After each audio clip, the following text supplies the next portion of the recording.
Medianoche, Escuela de Parapsicología, presentada por Luis García Chapinal y Sebastián Rodríguez Galindo.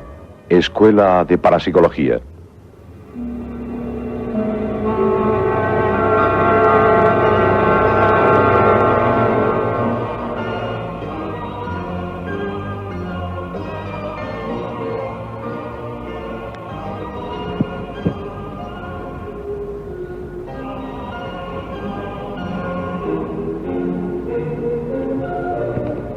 Hola amigos, buenas noches.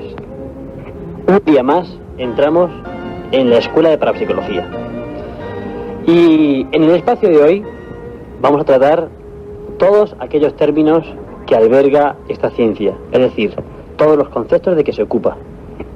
Por ello mismo, les decimos que el programa de hoy va a ser un poquitín árido, puesto que la mayoría de los conceptos que aquí vamos a relatar escapan del conocimiento normal, del dominio público. Entonces, bueno, pues intentaremos ser lo más explícitos posibles y lo más locuaces para que estos conceptos queden lo suficientemente claros y concisos para que no nos llevemos a engaño y confundamos unos con otros. Entonces, decir en primer término que lo que nosotros tenemos que tratar hoy es primeramente el tema de ¿qué es estrictamente lo que estudia la parapsicología científica? Entonces, como ya hemos repetido en programas anteriores, sabemos que la parapsicología científica estudia todos aquellos fenómenos que escapan a la normalidad, es decir, todos los fenómenos paranormales, eso que ya quedó explicado en otros programas anteriores. Pero hay una palabra clave que me gustaría explicar, es decir, la palabra paranormal. Porque decir paranormal quiere decir que escapa a nuestro conocimiento, a lo que conocemos normalmente. Pero ¿qué es paranormal y qué no es paranormal? ¿Qué problema tenemos con ello? Decir que hubo un filósofo de Cambridge, también que fue miembro de la SPR de Londres, la Society for Psychical Research, llamado Broad, que introdujo el término paranormal pues, para distinguir una categoría de fenómenos que ni se ajustaban a la normalidad, ni de los hechos que se pasaban, ni de la realidad cotidiana, pero que tampoco pertenecían al orden sobrenatural de los milagros. Entonces, estos fenómenos él los llamó paranormales. Entonces, es decir, que la diferencia entre los fenómenos normales y los paranormales radica en el estricto hecho de que estos últimos, los paranormales, contradicen los principios axiomáticos que rigen el conocimiento humano y que también este filósofo Broad los llama limitantes. Esto es lo fundamental. Luego decir también que la diferencia entre los fenómenos paranormales y los fenómenos sobrenaturales radica en que estos últimos, los sobrenaturales, obedecen a la intervención divina, que según la teología puede suspender las leyes que rigen el orden natural. Entonces, pues, puesto que el conocimiento y la experiencia humana no pueden acceder al terreno paranormal, ni, digamos, tampoco contradiciendo la razón, este no es más que una versión, pues, decir, laica del orden sobrenatural. Es decir, que a ambos terrenos solo se puede acceder a través de la fe. Fe, no sé, en la omnipotencia de la divinidad, en el último caso, o fe en las hipótesis que son indemostrables, ¿de acuerdo? Entonces, decir que por ahí quede muy claro que la diferencia esencial entre la normalidad de los fenómenos y la paranormalidad es que los paranormales contradicen todos los principios axiomáticos del conocimiento humano. Así que, si os parece bien, empezamos ya en el programa de hoy a explicar a grandes rasgos, en principio, someramente, cuáles son los temas que estudia la parapsicología científica. Sí, hola, buenas noches a todos. Como decía Sebastián, había que diferenciar el término paranormal del término científico o de otro tipo de fenómenos normales que están relacionados con la ciencia oficial. Sin embargo, el término paranormal, pues como él acaba muy bien de comentar, escapa a los fenómenos establecidos por la ciencia oficial. Bien, Hecha esta introducción a grosso modo, vamos a comenzar nuestro programa diciendo qué es lo que estudia la parapsicología científica. Sí, la parapsicología científica estudia 3 grandes ramas. Una de ellas son los fenómenos parapsíquicos o psic gamma, también denominados fenómenos de conocimiento porque están relacionados con la mente, son fenómenos extrasensoriales.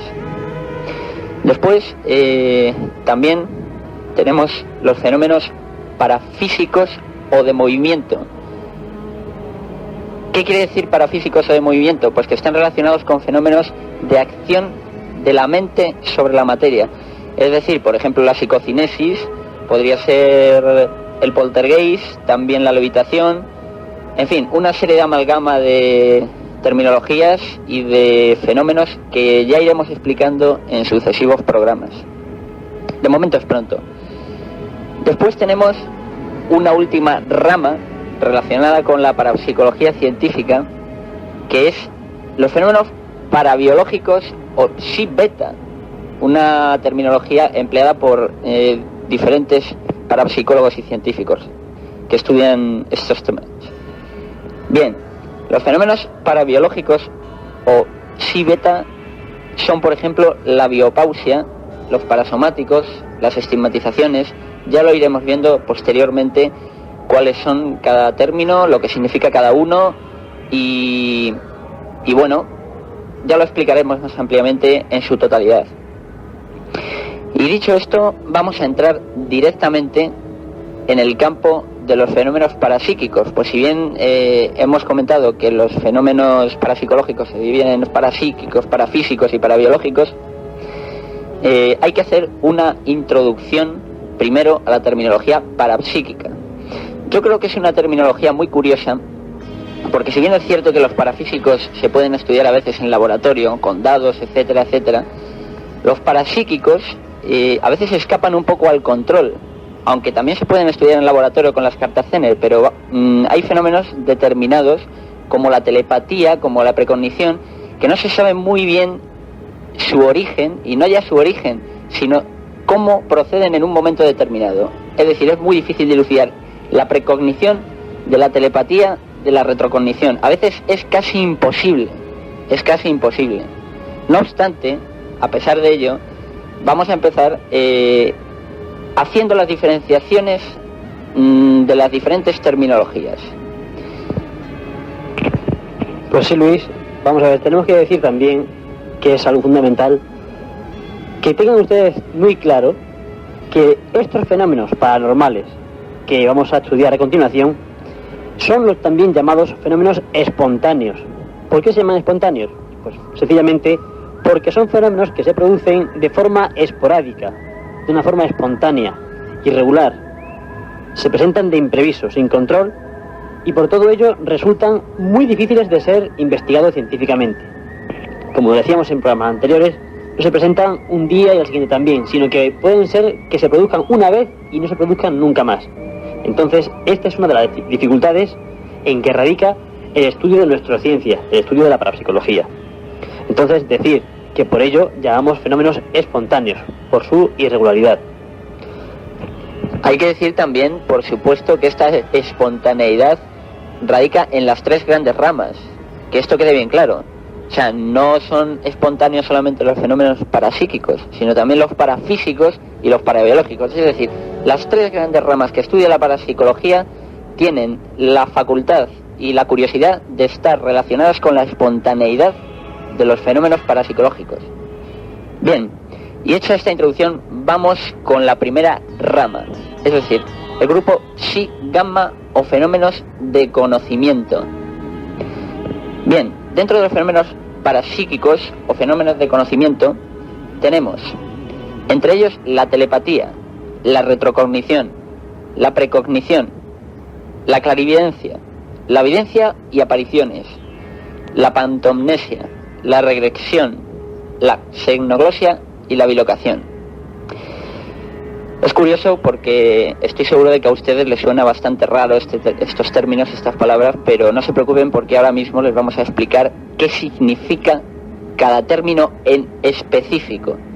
También hay que decir, cuidado, que la clarividencia se divide también en otra llave más. Es decir, hay fenómenos de criptoscopia, de hialoscopia, de psicoscopia, de heteroscopia, de paradiagnosis, de radiestesia, de teleradiestesia, de teleradiediagnosis y de radiediagnosis. Bien, una vez explicado a grosso modo todos los términos, vamos a introducirnos en el primero de todos ellos, es decir, la telepatía. ¿Qué es la telepatía? Yo creo que todos ustedes han escuchado esta palabra, a pesar de que no sepan cuál es su significado específicamente. Pues la telepatía es ni más ni menos que la facultad de comunicarse psíquicamente dos personas. ¿Y por medio de qué? Pues por medio de la percepción extrasensorial. También hay que afirmar que la parapsicología estudia la telepatía y a través de ella ha llegado a la conclusión de que esta es instantánea y que se produce a grandes distancias. Esto es lo curioso del fenómeno telepático, que a pesar de su producción y de su procedencia es instantáneo y suele producirse a grandes distancias, es decir, que no hay un espacio temporal entre una distancia determinada, sino que se produce a varios kilómetros, en países distintos al mismo tiempo, en lugares diferentes a la vez, es decir, no se puede concretar cuál es la determinación del tiempo en el que transcurre este fenómeno. Es un fenómeno instantáneo y de gran distancia. Se diferencia del siguiente, la precognición, en lo siguiente.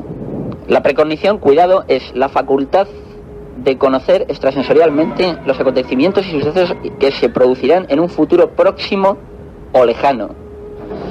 Es decir, es cuando un sujeto tiene acceso a hechos futuros que todavía no han sucedido, pero que por alguna razón él tiene el conocimiento de ello. Esa es la diferencia entre la telepatía y la precognición. Telepatía instantánea y a grandes distancias, entre dos sujetos, emisor y perceptor. Precognición, sujeto que pincha una bolsa de información y a través de ella capta los mensajes extrasensoriales de un futuro lejano. Esa es la gran diferencia entre la precognición y la telepatía. Muy bien, pasemos a continuación a relatar el siguiente término. El siguiente término es la palabra telebulia. Decir a los oyentes que la palabra tele viene del griego y significa a distancia. Entonces la mayoría de las palabras que empiecen por tele es a distancia. Entonces la palabra telebulia se define como la facultad telepática de comunicarse psíquicamente dos personas por medio de la percepción extrasensorial. Y también pues mediante la cual el sujeto transmisor consigue influir por medio de ¿qué? Por medio de la telepatía en la voluntad del sujeto, que es el receptor. Y esto obedece psíquica y físicamente a las órdenes telepáticas que recibe. Entonces, esto es la telebulia. Se comunica un sujeto con otro porque el primero de ellos influye en el último, es decir, el emisor influye en el receptor mediante facultades de percepción extrasensorial. Esta es la palabra telebulia, lo recalco. Bueno, dicho esto, pasamos al siguiente término, la retrocognición. Vamos a ver qué es la retrocognición. Bueno, pues la retrocognición es semejante a la precognición, sin embargo se diferencia de esta porque el sujeto accede a información sobre un pasado remoto y del cual desconoce esa información. Es la facultad que permite conocer las situaciones, las vivencias, los hechos pasados, en fin, de otras personas y lugares, sin que se conozcan las personas que tuvieron las vivencias. Entonces, yo creo que los fenómenos parapsíquicos globalmente encuadran estos tres fenómenos, principalmente la telepatía, precognición y retrocognición. Después tenemos también la clarividencia. Vamos a explicar qué es la clarividencia, que se diferencia, por supuesto, también de los anteriores.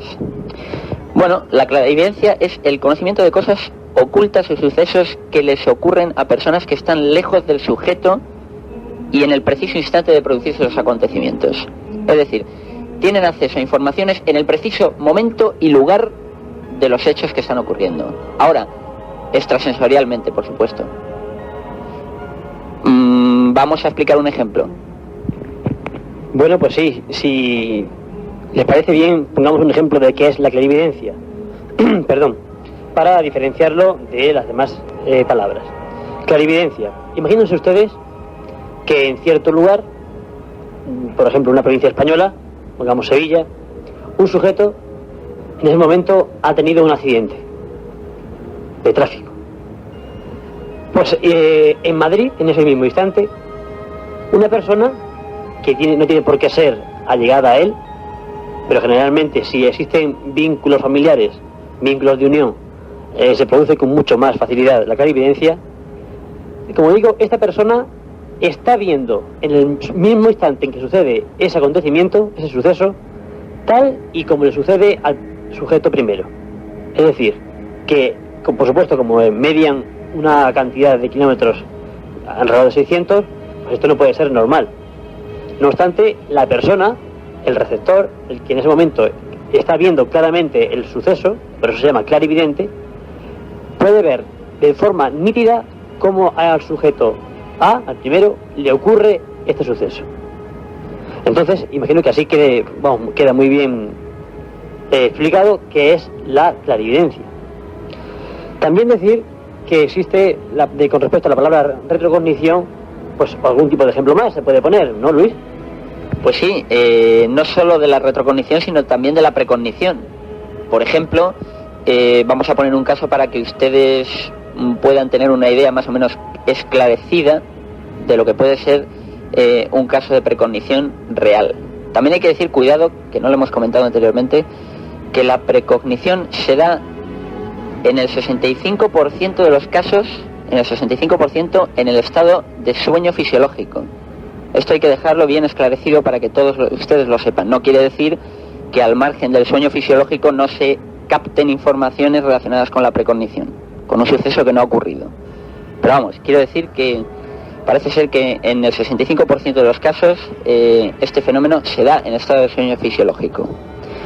Pues bien, por ejemplo, una persona está soñando que su mujer acaba de fallecer. Bien, la persona se levanta y se pone en contacto con esta persona. Esta persona ha fallecido ya. Eso sería un caso de retrocognición. Es decir, la persona ya había fallecido anteriormente, unas horas antes, y esta persona, sin tener conocimiento de ello, acaba de saberlo en el estado de sueño fisiológico. Y se pone en contacto posteriormente con los familiares, dando a conocer ese sueño que ha tenido y posteriormente recibiendo el desagradable incidente. Eso sería un caso de retrocognición. Un caso de telepatía, pues bueno, un caso de telepatía podría ser un sujeto emisor que se encuentra, por ejemplo, en Madrid y que emite un determinado mensaje a un sujeto receptor que se encuentra en Barcelona. Entonces, el sujeto receptor recibe la información del sujeto emisor, ya sea un mensaje relacionado, pues no lo sé, con cuestiones de información. Podría ser relacionado también, pues por ejemplo, no se me ocurre en estos precisos instantes con qué, pero vamos, que sería un mensaje emitido en el instante de los hechos desde Madrid, un emisor a un receptor que se encuentra en Barcelona. Entonces el receptor captaría esa información del sujeto emisor, pero sería instantáneo, ojo, instantáneo.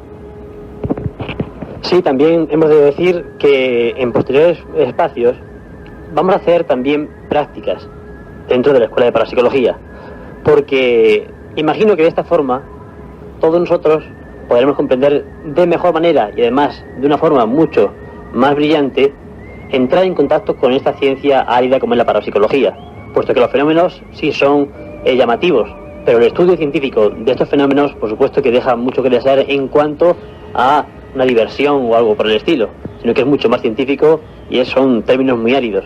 Entonces, decirles, por ejemplo, que algún día vamos a transmitir de forma telepática, pues como por ejemplo algún cuadro del Museo del Prado. Entonces ustedes tendrán que captarlo de forma telepática y el día siguiente, pues mediante cartas o mediante llamadas, ya veremos a ver de qué forma va a ser, pues comunicarnos cuál ha sido el cuadro, la pintura que ustedes han captado. Entonces también decirles que vamos a utilizar un método estadístico a través de las cartas Zener. Ya explicaremos también qué son las cartas Zener. Son unas cartas con diferentes signos, como un cuadrado, una estrella, una cruz, etcétera.